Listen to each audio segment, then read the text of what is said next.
Bismillahirrahmanirrahim. Assalamu alaikum. I am Nimra Zafar. This video is made by Law Mentoring. Before watching the video, it's a humble request to please subscribe the channel and also hit the bell icon so that you can get notifications about the new videos timely. आज का जो हमारा order है वो है order 16 of CPC which is about summoning and attendance of witnesses. जब issue frame होते हैं एक सूट में, स्टेजेस ऑफ सूट में हम स्टेप बाय स्टेप सारे स्टेजेस पढ़ते हैं। जब इशू फ्रेम हो जाते हैं तो उसके बाद क्या होता है? इशू फ्रेम होने के बाद एविडेंस होती है। एविडेंस कैसे होगी? शहादत किसकी होगी? विटनेसेस को बुलाया जाएगा, वो एविडेंस देंगे, बेशक वो एविडेंस जो है वो ऑरल हो, डॉक्यूमेंट्री हो। अब रूल 1 इसका क्या कहता है कि summons to attend to give evidence और प्रोड्यूस डॉक्यूमेंट्स, कि जब इशू फ्रेम हो जाएंगे not later than 7 days after the settlement of issues. जब इशू फ्रेम हो जाएंगे उसके 7 दिन के अंदर अंदर, उसके बाद नहीं, 7 दिन के अंदर अंदर क्या होगा? The parties shall present in the court certificate of readiness to produce evidence along with a list of witnesses, जिसको हम फहरिस्त गवाहान कहते हैं। हम इशू फ्रेम होने के बाद 7 दिन के अंदर अंदर कोर्ट में क्या देंगे? फहरिस्त गवाहान, लिस्ट ऑफ विटनेसेस देंगे, जिसके अंदर जो प्लेंटिफ साइड से जो उन्होंने विटनेसेस अपने देने उसके उनके नाम लिखे जाएंगे, डिफेंडेंट साइड अपने विटनेसेस के नाम उसमें लिखेगी जो शहादत देने आएंगे।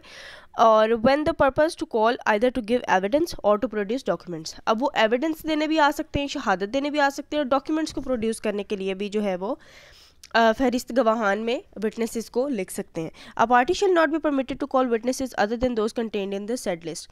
जो लिस्ट, जो फहरिस्त गवाहान आपने दी है वही जो है अदालत में जाके एविडेंस देंगे या डॉक्यूमेंट प्रोड्यूस करेंगे। उसके अलावा जो है लिस्ट में अगर किसी विटनेस का नाम आपने नहीं लिखा तो वो एविडेंस नहीं दे सकता, except with the permission of court. यहाँ एक्सेप्शन क्या आ गई? जब आप कोर्ट की परमिशन लेते हैं और कोर्ट को एक गुड कॉज शो करते हैं। गुड कॉज क्या है? कि कोई भी जो है रीज़न आप उनको देते हैं जो कि गुड कॉज होता है। आप उसमें ये बताते हैं कि आपने लिस्ट जो थी विटनेसेस की, उसमें उस विटनेस का नाम आपने क्यों नहीं लिखा था पहले। आपके पास अगर कोई गुड कॉज है तो वो आप अदालत को शो कराएंगे, और अदालत जो है फिर आपको चाहे तो परमिशन ग्रांट कर सकती है, और जो है उसकी रीजंस भी जो है वो अदालत लिखेगी कि अदालत ने आपको इस चीज़ की इजाज़त क्यों दी है।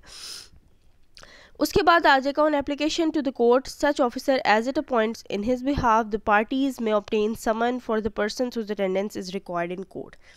अब क्या होगा? नेक्स्ट स्टेप क्या होगा कि जब आपने लिस्ट दे दी है विटनेसेस की, अब आगे उन्हें बुलाने के लिए, अदालत में बुलाने के लिए समन करने पड़ेंगे। अब आप क्या करेंगे?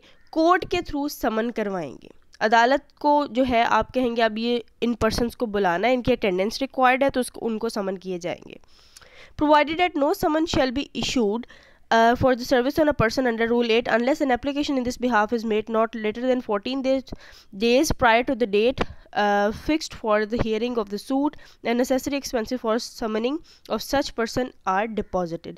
कि क्या होगा कि जब आपने अपने विटनेसेस को बुलाना है, समन करना है, आप कोर्ट में एप्लीकेशन देंगे उनको समन करने की, अदालत जो है वो समन का कहेगी, और जो एक्सपेंसेस उन विटनेसेस को बुलाने के लिए लगेंगे, जाहिर है एक पर्सन ने सफ़र करके आना है एज अ विटनेस आपके केस में गवाही देने के लिए या कोई डॉक्यूमेंट प्रोड्यूस करने के लिए, तो वो जो आएगा फॉर एग्जांपल थ्रू बस आ रहा है तो वो आपको उसके एक्सपेंसेस भी देने पड़ेंगे।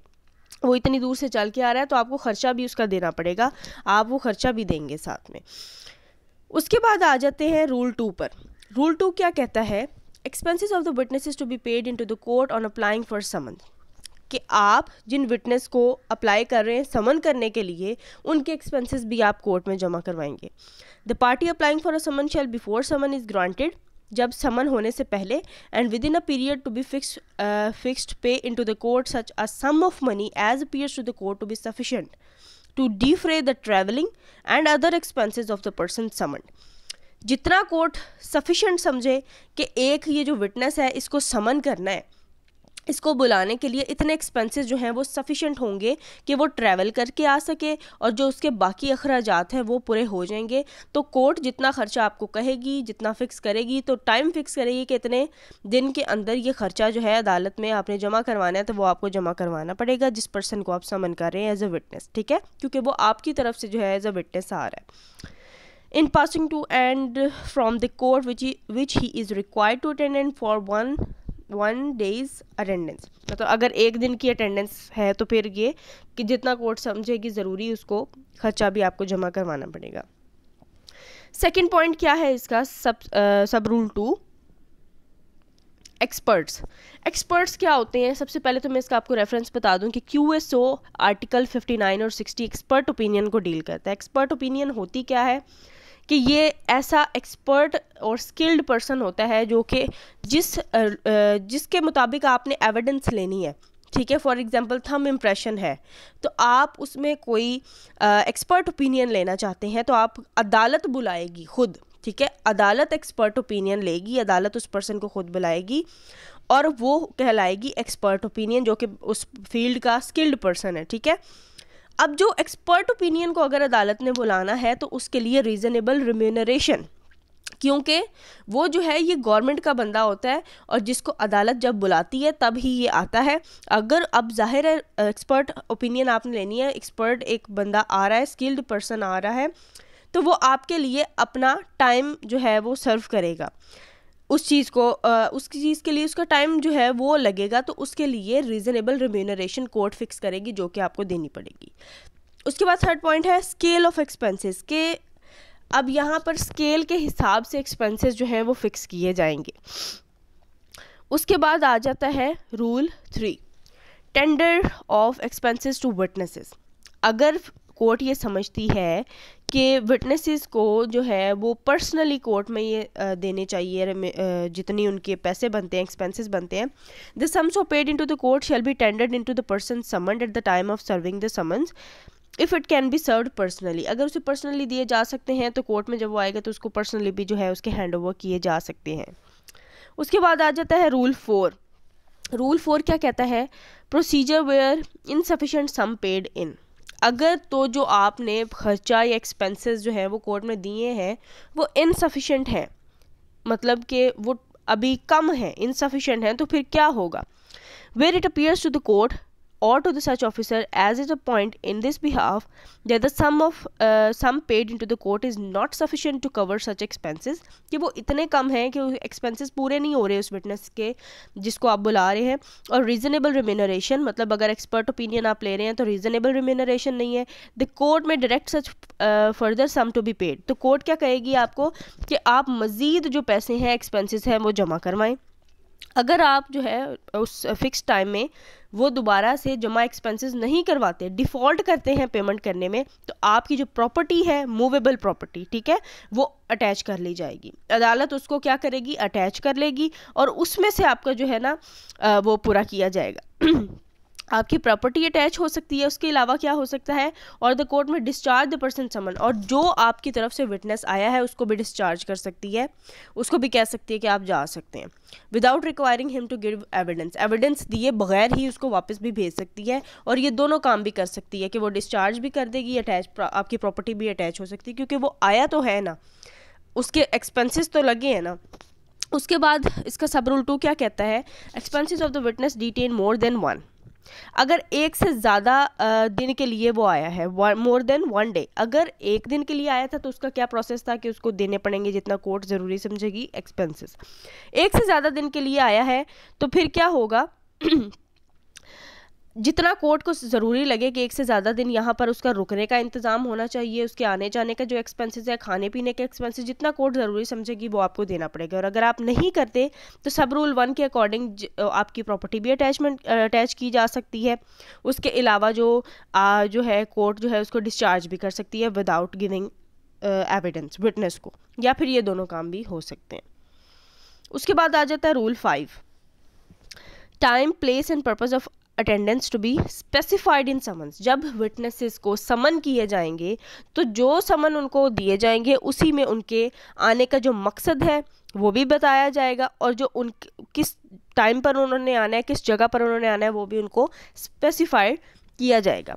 Every summon for the attendance of the person to give evidence और to produce a document shall specify the time and place at which he is required to attend, कि उसने जहाँ आना है उनका वक्त बताया जाएगा, जगह बताई जाएगी. सेकेंडली क्या उसमें मेंशन किया जाएगा, पर्पस बताया जाएगा. क्या आपको एविडेंस देने के लिए, शहादत देने के लिए बुलाया जा रहा है, या आपने इस केस से रिलेटेड ये वाले डॉक्यूमेंट्स प्रोड्यूस करने हैं, आपको इस चीज़ के लिए बुलाया जा रहा है, ये भी उसको बताया जाएगा. उसके बाद आ जाता है rule 6, summon to produce document. अब ये रूल 6 क्या कहता है, any person may be summon to produce a document without being summon to give evidence. क्या उसको एविडेंस के लिए नहीं बुलाया गया, उसको डॉक्यूमेंट्स प्रोड्यूस करने के लिए बुलाया गया है. And any person summon merely to produce a document, कि उसको सिर्फ डॉक्यूमेंट्स के लिए बुलाया गया है, shall be deem to have complied with the summons if he causes such document to be produced instead of attending personally to the produce the same.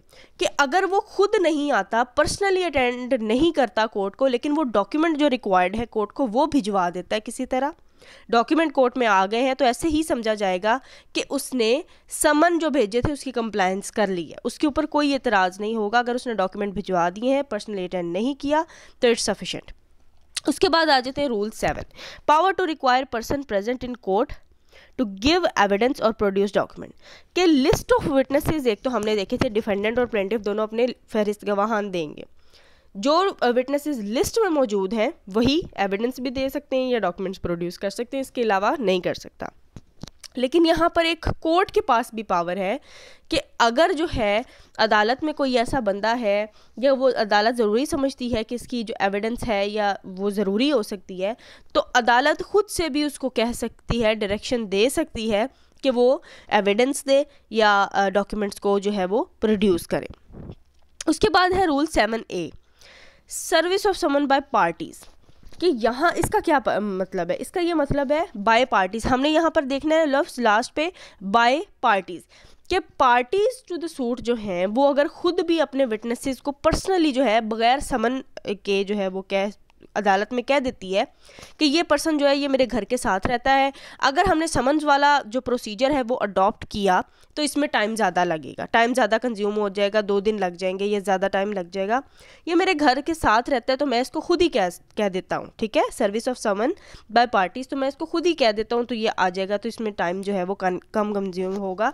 तो ये है rule 7A, service of summon by parties. उसके बाद है rule 8, service of summons by court. अब court की तरफ से समन कैसे होंगे, जो पूरा का पूरा प्रोसीजर है, जैसे कोर्ट जो है वो डिफेंडेंट को समन भेजती है उसी तरीके से विटनेसेस को भी समन भेजे जाएंगे, पूरा एक प्रोसीजर अडॉप्ट किया जाएगा. उसके बाद आ जाता है rule 9, time for serving summons. Time कितना होगा, समन दे दिए, अब विटनेस ने जो अदालत में आना है उसको सफिशेंट रीज़नेबल टाइम जो है वो प्रोवाइड किया जाएगा, कितने टाइम के अंदर अंदर वो पहुंच जाए, इजीली पहुंच जाए. ये नहीं है कि अदालत जो है वो कहती है कि आप इस इलाके में रहते हैं, आपको यहाँ से यहाँ तक आने में कम टाइम लगेगा, आप आ जाएं, आज ही आ जाए, ऐसा नहीं हो सकता. उसको रीज़नेबल टाइम दिया जाएगा, जितना वो जिस टाइम में वो ईजी समझेगा वो आएगा, क्योंकि उसके अपनी भी तो डेली के रोज़मर्रा के जो उसके काम है वो है, तो वो जो है ना रीज़नेबल टाइम, उसको ज़्यादा टाइम उसको दिया जाएगा जिसके अंदर वो अपनी अटेंडेंस जो है वो प्रोक्योर कर सके. ये है टाइम फॉर सर्विंग समन्स. उसके बाद आ जाता है rule 10, procedure where witness fail to comply with summon. अब इसके 3 स्टेप्स हैं कि अगर विटनेस जो है वो समन उसको भेजनी है, समन उसको मिल गए हैं, वो नहीं आया, तो फिर क्या होगा, फिर क्या प्रोसीजर अडॉप्ट किया जाएगा. कोर्ट ने उसको बुलाया था, उसको समन मिल गए थे और कोर्ट को ये जो है यकीन हो गया कि उसे समन मिल गए, लेकिन वो नहीं आ रहा और कोर्ट को ये लगता है कि जो उसकी प्रोडक्शन है वो मटेरियल है, इस केस के लिए ज़रूरी है उसका आना. तो कोर्ट क्या करेगी, अगर वो पर्सन जो है विदाउट लॉफुल एक्सक्यूज़ जो है वो कोर्ट में नहीं आता और फेल हो जाता है टू अटेंड द कोर्ट और टू प्रोड्यूस द डॉक्यूमेंट्स, जो उसको डॉक्यूमेंट्स या एविडेंस मंगवाए हैं उसे, उसके लिए जो है वो नहीं आता, ठीक है. तो फिर क्या होगा, अगर कंप्लाई नहीं करता, इंटेंशनली जो है वो सर्विस को अवॉइड कर रहा है, ये समन नहीं ले रहा है, या ऐसी कोई भी रीज़न बन रही है जिसमें वो जानबूझकर नहीं आ रहा है, तो फिर उसके खिलाफ जो है कोर्ट क्या करेगी, प्रोक्लेमेशन इशू करेगी. जैसे कि एक इश्तिहारी के ख़िलाफ़ की जाती है, उसको जो है वो अखबार इश्तिहार भी किए जाते हैं, सारा कुछ, एक प्रोक्लेमेशन इशू करेगी कि ये पर्सन जो है ये कोर्ट को रिक्वायर्ड है इस केस में, ठीक है। ये प्रोक्लेमेशन जो है उसके ख़िलाफ़ इशू कर दी जाएगी, और वो जो प्रोक्लेमेशन होगी उसको उसके घर के बाहर या किसी ऐसी कॉन्स्पिक्यूअस पार्ट है कोई उसके घर का, उसके बाहर जो है उसको चिपका दिया जाएगा, फिक्स कर दिया जाएगा। अगर जो है प्रोक्लेमेशन इशू की फिर भी वो नहीं आया, फिर क्या प्रोसीजर होगा, फिर उसके खिलाफ वारंट इशू किए जाएंगे जिसमें वो अरेस्ट हो सकता है। वारंट इशू कर देंगे, पुलिस वाले उसको ढूंढेंगे, पुलिस वाले उसको अरेस्ट कर सकते हैं, ठीक है।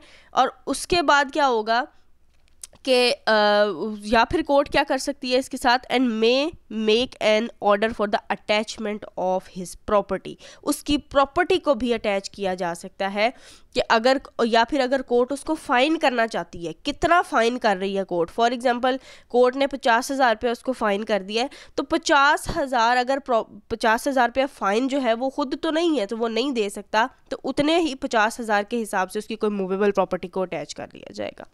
ये प्रोसीजर है अगर वो कोर्ट में नहीं आता और समन्स को कंप्लाई नहीं करता, ठीक है। उसके बाद आ जाते हैं रूल 11 पर, इफ़ विटनेसेस अपीयर्स अटैचमेंट में बी विदड्रॉन, अगर विटनेस अपीयर हो जाता है where at any time after the attachment of his property, उसकी प्रॉपर्टी अटैच हो गई है अंडर रूल 10, ठीक है, वो नहीं आया था, उसकी प्रॉपर्टी अटैच कर ली कोर्ट ने, अब उसकी प्रॉपर्टी अटैच हो गई है, वो भागा आ गया कि ठीक है अब तो मेरी प्रॉपर्टी को ख़तरा हो गया है, अब वो आ जाता है और कोर्ट को अगर वो सेटिस्फाई करता है, कोई लॉफुल एक्सक्यूज़ देता है कि उसने जो है वो उसको नहीं मिला या उसने इंटेंशनली ये काम नहीं किया था, तो फिर क्या होगा, जब वो सफिशेंट कॉज शो करेगा तो कोर्ट उसकी प्रॉपर्टी जो है उसको रिलीज़ कर देगी। जो प्रॉपर्टी अटैच की थी, कॉन्फिस्केट की थी, उसको रिलीज़ कर दिया जाएगा। या फिर क्या होगा, प्रॉपर्टी रिलीज़ करने के बाद and shall make such order as to cost of attachment as it thinks it, या उसको जो है थोड़ा बहुत जो कॉस्ट लगी है उसको पड़ी है वो उसको फाइन कर देगी। उसके बाद आ जाता है जी rule 12, procedure if witness fail to appear. पीछे हमने कहा procedure fail to comply with summons, अगर यहाँ पर विटनेस को बुलाया गया, अगर वो अपीयर नहीं हुआ, वहाँ पर डॉक्यूमेंट्स और एविडेंस की बात हुई, डॉक्यूमेंट मंगवाने थे कोर्ट ने और वो मटेरियल थे उस केस से रिलेटेड और उसने नहीं दिए, तो क्या होगा, यहाँ पर मेयरली उसकी अपीयरेंस की बात हुई है कि कोर्ट में where such person does not appear, rule 10 की बात हो रही है, उसमें डॉक्यूमेंट्स नहीं लेकर आया, कोर्ट ने उसको बुलाया था, समन किए थे कि डॉक्यूमेंट्स लेकर आओ और वो डॉक्यूमेंट्स ज़रूरी थे बहुत उस केस के लिए, तो वो नहीं आया, तो क्या हुआ, प्रोक्लेमेशन इशू हुई उसके खिलाफ, उसके बाद वारंट इशू हुए, प्रॉपर्टी अटैच हुई। रूल 12 हमें कहता है कि उसको उसकी अपीयरेंस जो है वो हुई ही नहीं। द कोर्ट में where such person does not appear or appear but fail to satisfy the court impose upon him such fine not exceeding 2,000 rupees, कि उसको अगर वो अपीयर नहीं होता या अपीयर हो जाता है और कोर्ट को सेटिस्फाई करता है कि कोई रीज़नेबल कॉज था जिसकी वजह से मैं नहीं आया, तो कोर्ट उसको नॉट एक्सीडिंग 2,000 रुपीज़ मतलब 2,000 रुपीज़ तक का उसको फ़ाइन कर सकती है। और उसके बाद क्या होगा, उसकी प्रॉपर्टी जो है अगर क्या हो सकता है कि उसकी प्रॉपर्टी अगर अंडर रूल 10 जो है वो अटैच हुई है, अंडर रूल 10 उसकी प्रॉपर्टी जो है वो अटैच हुई है, तो उस प्रॉपर्टी को सेल भी किया जा सकता है, कोर्ट उसको सेल भी कर सकती है। दोबारा से इसको देख लेते हैं, रूल 12 क्या आ गया कि अगर वो विटनेस जो है उसको कोर्ट में बुलाया गया, वो अपीयर नहीं हुआ, ठीक है, तो उसको क्या होगा, या तो 2,000 रुपये तक का उसको फाइन कर सकती है कोर्ट, या फिर उसकी प्रॉपर्टी अटैच कर सकती है। और अगर प्रॉपर्टी ऑलरेडी अटैच्ड है अंडर रूल 10 तो फिर उसको सेल भी किया जा सकता है। उसके बाद आ जाता है mode of attachment, rule 13। Mode of attachment कैसे होगी कि प्रॉपर्टी उसकी अगर अटैच कर ली है कोर्ट ने, वो कोर्ट में नहीं आया, उसकी प्रॉपर्टी अटैच हो गई है, तो कोर्ट जो है वो उसको प्रॉपर्टी अटैच करने के बाद जजमेंट डेटर जो है वो डिक्लेयर कर देगी। उसके बाद आ जाता है rule 14, court may of its own accord summon as witnesses stranger to suit. अगर लिस्ट में विटनेसेस का नाम नहीं है, ना प्लेंटिफ साइड से ना डिफेंडेंट साइड से, तो अगर उसकी जो अपीयरेंस है कोर्ट में, उसकी शहादत या जो एविडेंस है, उसके पास कोई ऐसा डॉक्यूमेंट है जो कोर्ट में ज़रूरी है पेश करना, या अदालत को ऐसा लगता है कि कोई ऐसा बंदा है कि जो अगर आकर गवाही दे या कोई डॉक्यूमेंट प्रोड्यूस करे तो इसको इस सूट के लिए जो है वो बेनिफिशियल होगा, तो कोर्ट अपनी तरफ से उसको जो है वो उस पार्टी को बुला सकती है, एग्जामिन कर सकती है उस बंदे को कोर्ट में बुलाकर, जिसको हम कोर्ट विटनेस का नाम देते हैं। एक तो प्लेंटिफ विटनेस होता है, एक डिफेंडेंट विटनेस होता है। अगर कोर्ट को लगे कि कोई पर्सन जो है उसका आना ज़रूरी है तो अदालत उसे बुलाएगी और उसको हम क्या कहेंगे, कोर्ट विटनेस कहेंगे। उसके बाद आ जाता है 14A, expenses of the witness summoned bye the court of its own motion. अब जिस जो है विटनेस को कोर्ट ने बुलाया है वो कोर्ट विटनेस, लेकिन वो अगर किसी के फेवर में जा रही है उसकी गवाही, या प्लेंटिफ के या डिफेंडेंट के, तो उसके एक्सपेंसेस भी हैं जो वो देगा जब उसको कोर्ट डायरेक्शन करेगी। उसके बाद आ जाता है rule 15, duty of the person summon to give evidence और produce document. Subject to the last of force where whoever is summoned to appear and give evidence in a suit shall attend at the time and place named in the summon for the purpose, कि जिस बंदे को बुलाया गया उसे time and place बता दिया जाएगा और उसको पर्पस भी बता दिया जाएगा कि आपको अदालत में क्यों बुलाया जा रहा है, कि आपने एविडेंस देनी है या डॉक्यूमेंट प्रोड्यूस करना है। And whoever is summon to produce a document shall either attend to produce it or cause it to be produce at the such time and place, कि अगर उसको डॉक्यूमेंट देने के लिए बुलाया जा रहा है, एविडेंस देने के लिए बुलाया जा रहा है, तो उसको जो है वो आकर कोर्ट में उसको कंप्लाई करेंगे और कोर्ट में आकर उस सफिशिएंट जो स्पेसिफिक टाइम है या प्लेस है उस पर आकर जो है वो प्रोड्यूस करेंगे कोर्ट में। उसके बाद है rule 16, when they may depart, कि कब रुखसत हो सकते हैं विटनेसेस जिनको बुलाया गया था, कब रुखसत हो सकते हैं वो विटनेसेस जो हैं वो तब तक जो है हर पेशी पर आते रहेंगे जब तक केस डिस्पोज ऑफ नहीं हो जाता, जब तक एक मुकदमा ख़त्म नहीं हो जाता, तब तक जो है वो हर पेशी पर आएंगे। लेकिन इसकी एक्सेप्शन क्या है कि when unless the court otherwise directs, ठीक है, a person so summoned and attending shall unless the court otherwise direct attend at each hearing until the suit has been disposed of, कि जब कोर्ट अगर उनको कोई डायरेक्शन देती है कि आपने बस इस पेशी पे आना है, आपने अगली पेशी पे नहीं आना, तो यहाँ ये इसकी एक्सेप्शन है कि वो रुखसत हो सकता है, कि कोर्ट की इजाज़त उसको चाहिए है इस चीज़ के लिए। अगर नहीं तो कोर्ट ने जब एक दफ़ा उसको समन कर दिए थे तो वहाँ उस समन से स्टार्ट होके जब तक मुकदमा ख़त्म नहीं होता वो हर पेशी पर विटनेसेस जो है वो आएंगे। On the application of either party and the payment through the court of all necessary expenses, the court may require any person so summoned and attending to furnish the security to attend at next or any other hearing or until the suit is disposed of, and in default of his furnishing such security may order him to detain in civil prison, कि court जो है उससे security भी furnish करवा सकती है। Court उसको security लेकर भी कह सकती है कि अभी आप जाएं, लेकिन आपने जब कोर्ट आपको नेक्स्ट हेयरिंग पर बुलाएगी आपने ज़रूर आना है, तो वो जो है उस वक्त वो जा सकता है, लेकिन उसको नेक्स्ट हेयरिंग पर आना पड़ेगा। लेकिन अगर वो सिक्योरिटी फर्निश करने में डिफ़ॉल्ट करती है, सिक्योरिटी फर्निश नहीं करती, तो उसको सिविल प्रिजन में डिटेन भी किया जा सकता है। उसके बाद आ जाते हैं rule 17, application of the rules 10 to 13, कि रूल 10 to 13 हमने क्या पढ़ा, रूल 10 to 13 हमने पढ़ा अटैचमेंट ऑफ प्रॉपर्टी, अगर वो नहीं आता, डॉक्यूमेंट नहीं देता या अपीयर नहीं होता, तो उसकी प्रॉपर्टी अटैच कर ली जाएगी। अब एप्लीकेशन इसकी रूल 10 to 13 की कब होगी, कि the provision of rule 10 to 13 shall so far as they are applicable be deemed to apply to any person who having attended in compliance with the summons depart without lawful excuse। अब हमने ऊपर पढ़ा कि वो D part कब कर सकते हैं, जब तक फैसला नहीं होता, मुकदमा जो है वो डिस्पोज ऑफ नहीं होता सूट, तब तक उनको हर जो है वो पेशी पे आना पड़ेगा। लेकिन अगर वो विदाउट लॉफुल एक्सक्यूज़ जो है वो इस चीज़ को जो है वायलेट करते हैं, या अगर वो नहीं आते विदाउट लॉफुल एक्सक्यूज़, तो फिर क्या होगा, उनकी भी प्रॉपर्टी जो है वो अटैच कर ली जाएगी अकॉर्डिंग टू रूल 10 to 13।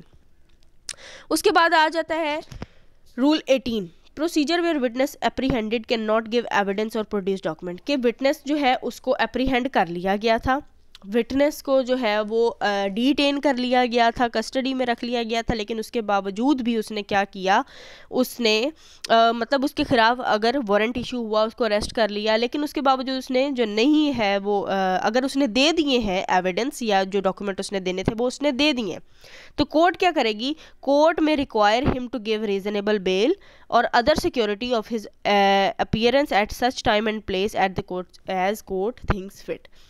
अगर उसने एविडेंस दे दिया, डॉक्यूमेंट भी दे दिए, तो उसको जो है वो बेल पर जो है रिहा कर दिया जाएगा, उसको रिलीज़ कर दिया जाएगा, लेकिन कि वो क्या होगा, सिक्योरिटी लेकर उसको छोड़ दिया जाएगा कि वो नेक्स्ट जो जब उसको कोर्ट रिक्वायर करे तो उसे आना पड़ेगा। उसके बाद है rule 19, no witness to be order to attend in person unless resident within certain limits. A person shall not be asked by the court to attend in person to give evidence unless they reside at any place in Pakistan. Pakistan की हदूद के अंदर है तो उसको समन करके बुलाया जा सकता है। अगर वो पर्सन पाकिस्तान में नहीं है लेकिन उसको एज अ विटनेस बुलाना चाहिए, अगर वो पाकिस्तान में नहीं है तो उसको नहीं बुलाया जा सकता। और उसके बाद आ जाता है rule 20, consequences of refusal to party to give evidence when called on by court, कि अगर पार्टी जो है वो रिफ्यूज़ कर देती है, अगर वो बेशक वो प्लेंटिफ की तरफ से है या डिफेंडेंट की तरफ से है और वो कोर्ट जो है वो उसके लिए ज़रूरी था उस केस के लिए उसका आना विटनेस का, अगर वो रिफ्यूज़ कर देती है, वो नहीं आती, तो कोर्ट उस पार्टी के खिलाफ जो है जजमेंट प्रोनाउंस कर सकती है या कोई भी और जो है ऑर्डर दे सकती है जो कोर्ट को ठीक लगे। उसके बाद लास्ट रूल है rule 21, rule as to the witness to apply to the parties summon, कि जितने भी है हमने विटनेसेस के ऊपर जो है ये रूल्स पढ़े हैं, या जितने पार्टीज से रिलेटेड जो रूल्स पढ़े, जितने भी ये रूल्स हमने पढ़े हैं ये दोनों पर अप्लाई होते हैं, विटनेसेस पर भी अप्लाई होते हैं और पार्टीज पर भी अप्लाई होते हैं। Where any party to the suit is required to give evidence और प्रोड्यूस अ डॉक्यूमेंट। हमने विटनेसेस की बात की कि उनको बुलाया जाएगा, समन किया जाएगा एविडेंस देने के लिए, डॉक्यूमेंट्स प्रोड्यूस करने के लिए। तो जब इसी तरह किसी पार्टी टू द सूट को भी बुलाया जाएगा कि वो भी एविडेंस दे, क्योंकि वो भी एविडेंस दे सकती है, खुद से भी डॉक्यूमेंट्स प्रोड्यूस करती है, ज़रूरी नहीं है कि वो विटनेसेस नहीं करने हैं। The provisions as to the witnesses shall apply to him, कि जो प्रोविजन सारी जो है वो विटनेसेस पर अप्लाई होती हैं कि अगर वो नहीं आते, एविडेंस नहीं देते, डॉक्यूमेंट्स प्रोड्यूस नहीं करते, तो क्या होगा, प्रॉपर्टी अटैच कर ली जाएगी, प्रोक्लेमेशन इशू कर दीजिए। ये सारी चीज़ें जो है वो एज इट इज़ किसके ऊपर भी अप्लाई हो सकती हैं, पार्टीज टू द सूट पर। So this was all about our today's lecture. Thanks for watching the video, and if you like the video then don't forget to like, share and comment. Thank you so much.